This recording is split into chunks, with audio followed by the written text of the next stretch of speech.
Trump విధించిన ఆంక్షల కారణంగా మన ఆంధ్రాలో మెయిన్గా రొయ్యలు చాలా ఎఫెక్ట్ అయినాయి. ఎందుకంటే ఆయన 26% టారిఫ్ విధించారు. మనం రొయ్యలు రైతులు ఎంతో కష్టపడి పండిస్తే 100 కౌంట్ రూ. 250, రూ. 260 ఉన్నప్పుడు వాళ్ళకి కొంత గిట్టుబాటు అవుద్ది. ఇప్పుడు రూ. 220 పడిపోయింది. ఇది వాళ్ళకి చాలా లాస్ వస్తుంది. ఈ ట్రంప్ గారు ఎట్టంటే అందరి మీద టారిఫ్స్ విధిస్తున్నారు.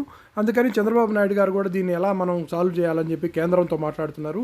ఎలాగైనా సరే కేంద్రంతో మాట్లాడి ఈ రొయ్యలను మాత్రమే మనం అక్కడ ట్యాక్స్ తగ్గించేటట్టు చేసుకుంటే అమెరికాకు కానీ ఎక్స్పోర్ట్ చేసేదానికి అదొకటి.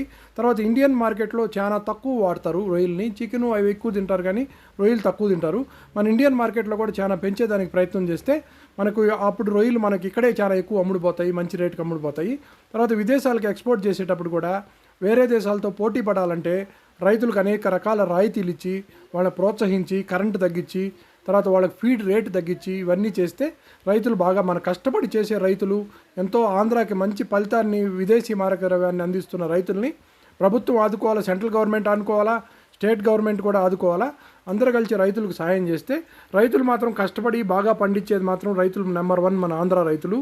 అందువల్ల ఈ ఆక్వా పరిశ్రమ దెబ్బతినకుండా కాపాడాలంటే మొత్తం కమిటీని ఏర్పాటు చేస్తున్నారు చంద్రబాబు నాయుడు గారు. ఫీడ్ వాళ్ళని, తర్వాత ఎక్స్పోర్టర్స్ని, తర్వాత అందరినీ రైతులను అందరినీ పెట్టి ఈ అందరికీ మనకి ఏ రేట్ అయితే గిట్టుబాటు అవుద్ది రైతులకి కరెక్ట్గా అందరూ ఎంత ఫీడ్ అయితే ఎంత రేటు ఎంత తింటాయి టన్నుకి ఎంత అవుద్ది మొత్తం క్యాలిక్యులేట్ చేసి మన రైతులకి గిట్టుబాటు అయ్యేటట్టు చేయాలని అందరూ